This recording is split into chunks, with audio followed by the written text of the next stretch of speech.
Hello, gorgeous. Welcome back to the community. I am super excited that you are here. It is Wisdom Wednesday, and we are 2 weeks into the new year. So all over the internet, coaches are talking to y'all about goals and resolutions and stay focused and gain clarity. All of this stuff, but I feel like not enough people are diving into the most important piece of this whole success thing, okay? And that is, it is imperative that you get out of your comfort zone. There's literally no way around it. If you intend to reach peak performance, to blow the roof off and thrive in 2025, you've got to be willing to get uncomfortable for your growth. And I know this is something that don't nobody want to hear. Nobody wants to hear that it's going to make you shake the room, that it's going to make you feel like I could jump out of my skin. It's going to make you feel like, oh my goodness, I'm going to blow chunks. But seriously, it's the only way to success. And I'm bringing this up because it's only 2 weeks in and my DMs are filled with people saying, Kayla, how do I get out of my own way? I want to try this, but it makes me feel really uncomfortable. Why is it so hard to get out of my comfort zone? I was like, oh, we got to address this. And the reason it's so hard to get uncomfortable, it's not just that we feel confident and competent, like we're a machine, I could do this with my eyes closed, I got this. It's because of fear. Now, everybody's reason is going to be different, but basically everything boils down to leaving your comfort zone is hard because we're afraid. We're afraid of failure. We're afraid of rejection, and we're afraid of change. And so in today's video, we're going to break down each of those. I'm going to give you a mindset reset to help you reframe each one of those fears. And hopefully, by the end of this video, you will have some things in your pocket to help you be ready to take massive change or maybe even small steps toward the life of your dreams, okay? Cool. Grab a pen and tag a friend. And y'all know when I say that, it's about to go down, okay? So the first is the basic fear of failure. And I don't want you to be ashamed about this because we all feel it on some level. Like, nobody wants to be disappointed in themselves or embarrassed because they set this big, huge goal and then they didn't make it publicly. Nobody wants to be in a position where they feel like they are incapable or incompetent or people are looking to them for answers that they don't have. Nobody wants that. But I challenge you to reframe failure. So many times we take on failure as an identity, right? We were like, this means something about me when you don't reach your goal. But in reality, it's probably about your strategy or lack of a plan or the way you went about it. So failure is feedback. Failure is research. Failure is data. It's not drama.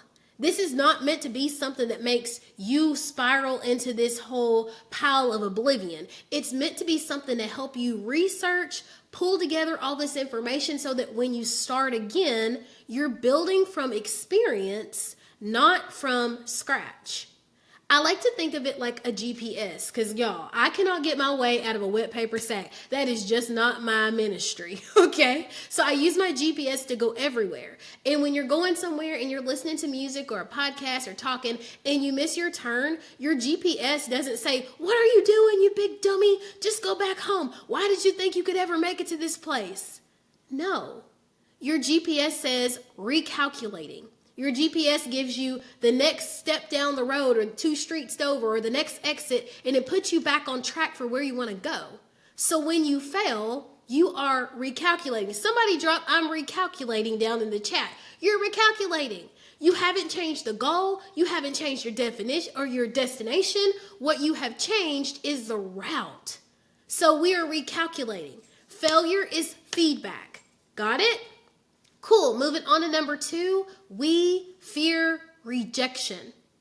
We're scared of it. We're scared of somebody to tell us no. Nobody wants to feel cast aside or unwanted. But let me be clear with you. If you don't put yourself out there, the answer is always no. Always no. If you don't try, if you don't ask the girl or guy for a date, if you don't apply for the promotion, you're never going to get it. Nothing's going to just fall in your lap. You're going to have to put in some effort. I posted yesterday. You cannot expect next level blessings for bare minimum effort. It's not the way it works. So I want you to remember, mindset reframe, right? Rejection is not typically about you. Whoever is doing the choosing, the picking, the onboarding, it has something to do with their circumstances, with their perspective, or with their preference. But it's not necessarily about you. And it doesn't mean we don't get to work on ourselves and prep ourselves for the next round, right? It just means that it wasn't our turn yet.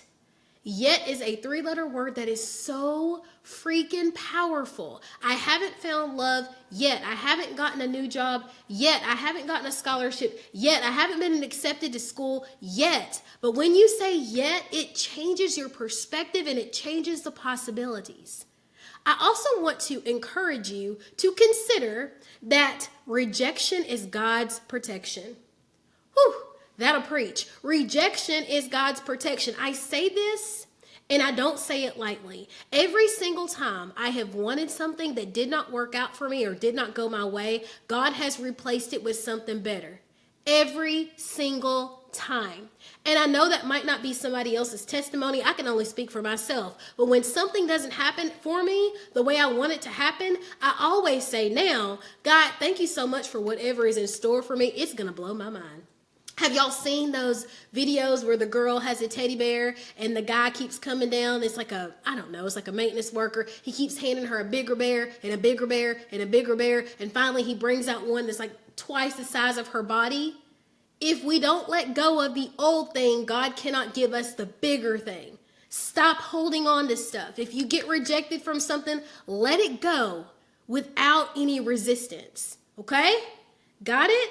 Cool. In the meantime, I want you to start asking for stuff that you know that people are going to say no to. Like, this is my favorite thing to do. Ask for a discount at the store. Do you have a promo code for that? Can I get 4 tires for the price of 3? How about 2 pizzas instead of 1? Oh, I only want to pay for 1.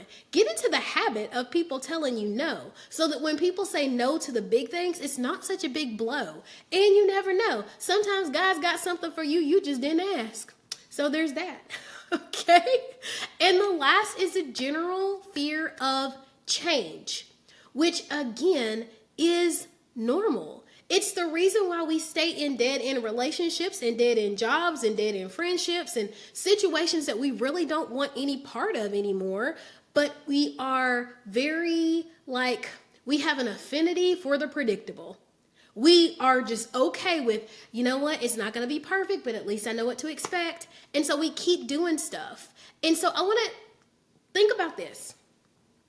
You know that a change is necessary in order for you to be happy, in order for you to grow, in order for you to blow the roof off of it, right? But you're scared because you don't know what that change looks like. Riddle me this. In 6 months, you can have 6 months worth of progress, or we can have 6 months worth of excuses. So what happens if I sit and do nothing? What happens to me emotionally, mentally, physically, financially? What am I losing by staying still? Versus what could happen if I apply myself, if I push myself, if I go for the promotion, if I ask a girl, if I start getting out of the house, if I, start saving money and I get out of debt. Like, what could happen in those 6 months? And then you think about the power and the potential that is packed inside of that what if, and then you go for it. And sometimes that means you secure some accountability. So somebody says, you said you wanted to lose the weight. You said you wanted to save money. You said you wanted to get out of the house. Maybe you need somebody that is pushing you toward the life of your dreams. And it can't always be your best friend from the 8th grade, because if she could help you, sis, you wouldn't be watching this video this far in. I'm not trying to be rude. I'm just being real, okay? I'm keeping it real with y'all all 2025. If you don't like it, unfollow now, because y'all is only going to get more real, okay? So that's just another thing to consider, is that what do I lose if I stay the same? And what do I potentially gain if I try? And again, we go back to, if you don't put yourself out there, if you don't make any changes, you're going to get nothing. Absolutely nothing. So as we embrace 2025, as we start stepping out of our comfort zones, I want to invite you to come hang out with me in the green room. It's the place I'm getting the most uncomfortable in 2025 because I plan to blow the roof off this thing. There you are going to secure that accountability. There you're going to get sisterhood and community, and you're going to get trainings and workshops. Every single one that I do in 2025, if you're in the green room, it's yours, baby, and you get the lifetime access. So you can ask me questions. I'm going to hold you accountable. You're going to get the group that is cheering you on. You're going to have a hub of personal growth, people who are like-minded, who want what you want. Maybe not exactly your goals, but people who are also in the midst of transformation, who understand the fear, who understand the uncertainty, and who are willing to take the risk. And I'll be there to cheer you on. So I'm going to drop the link for the green room below. If you don't want everybody to know you clicked it, you should say green room in my DMs. It is the sweetest little quaintest community, and I am so in love with it. And I would love for you to hang out with me there, okay? All right, if you watched this far, drop your favorite green emoji. And I want you to share with me something that you plan to do to get a little bit uncomfortable and stretch yourself toward the life of your dreams this year, okay? I love y'all. Have an excellent week on purpose, and we all will chat in the next one.